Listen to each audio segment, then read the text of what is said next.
Assalamualaikum warahmatullahi wabarakatuh. Kami dari kelompok 2 RBL dengan judul Analisis Hukum Bernoulli pada Roket Air dengan saya Dedi Kurniawan, NIM 123480055, Program Studi Rekayasa Minyak dan Gas. Halo semuanya, nama saya Keva Salaman Siombing dengan NIM 123370118 dari Prodi Teknik Pertambangan. Halo semuanya, perkenalkan nama saya Afrizka Sibuan dengan NIM 123370096 dari Prodi Teknik Pertambangan. Halo semuanya, perkenalkan nama saya Kian Sajid Ramadan dengan NIM 123370129 dari Program Studi Teknik Pertambangan. Halo semuanya, perkenalkan nama saya Axel Ponik dengan NIM 123370107. Saya dari Prodi Teknik Pertambangan.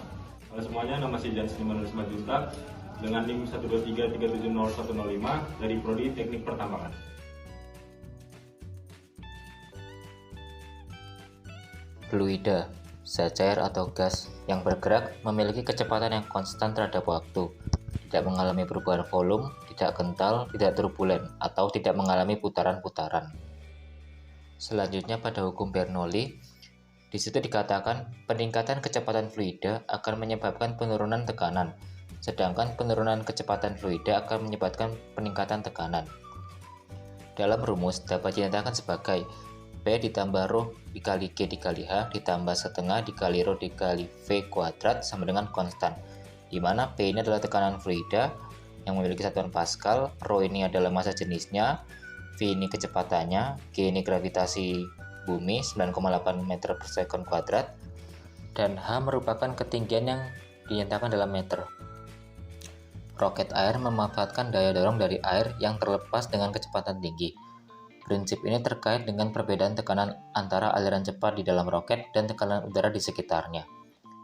Dengan memberikan tekanan udara atau gaya pada botol berisi air, maka gaya tersebut akan dilepaskan kembali dengan berlawan arah sehingga roket air akan meluncur. Hal ini juga merupakan prinsip dari hukum Newton ketiga. Alat dan bahan yang digunakan pada percobaan roket air kali ini adalah yang pertama, satu botol bekas teh pucuk 1,36 liter, yang kedua pipa PVC dengan jumlah 7, 6 pipa 25 cm dan 1 pipa 50 cm.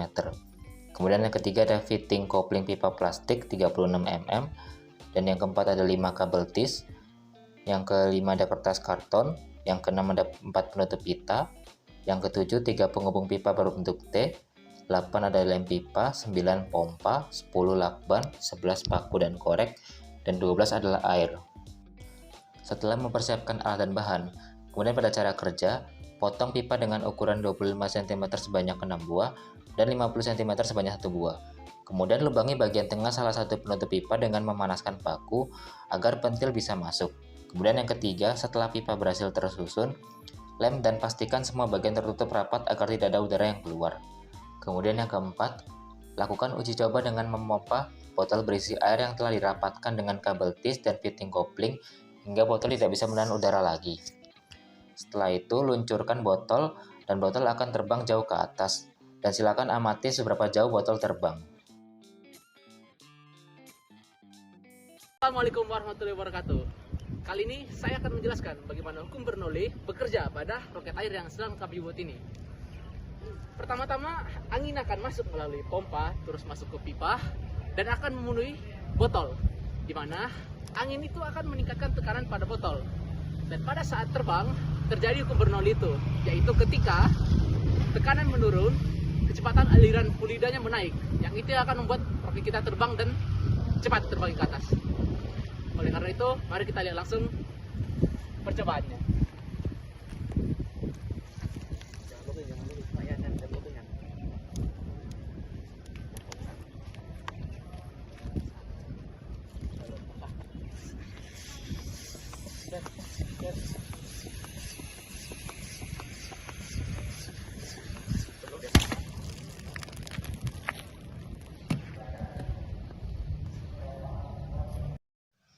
Analisis hukum yang bekerja dalam roket air. Dalam roket air tersebut ada dua hukum yang bekerja. Yang pertama ada hukum Newton 3. Hukum Newton 3 berbunyi, jika suatu benda memberi gaya terhadap benda lain, benda yang mendapat gaya itu akan memberikan gaya yang besarnya sama dengan gaya yang diterima dari benda pertama, tetapi arahnya berlawanan. Jadi, Dalam percobaan roket air, aksi yang dilakukan adalah pelepasan air dengan tekanan tinggi, dan reaksi yang terjadi adalah dorongan ke atas yang dialami oleh roket.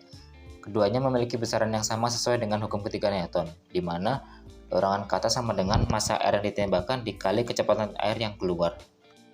Kemudian ada hukum Bernoulli dalam roket. Ketika udara dipompa ke dalam botol berisi air, tekanan di dalam botol meningkat. Saat botol dilepaskan, karena tidak mampu lagi menahan udara, air dengan tekanan tinggi ditembakkan keluar dengan kecepatan yang signifikan. Hal ini kemudian dijelaskan dalam prinsip Bernoulli yang menjelaskan bagaimana kecepatan air yang meningkat dapat dikaitkan dengan penurunan tekanan dalam botol. Prinsip Bernoulli menyatakan bahwa jika kecepatan fluida meningkat, tekanan statisnya akan menurun. Dengan demikian, pada saat air keluar dari botol dengan kecepatan tinggi, tekanan dalam botol dapat menurun. Kelebihan dan kekurangan model roket air. Kelebihannya, dengan menggunakan pipa dan pompa sebagai peluncur, roket dapat terbang ke atas dengan lebih tinggi. Dan model roket ini dapat digunakan sebagai bahan ajar untuk menjelaskan prinsip hukum Bernoulli.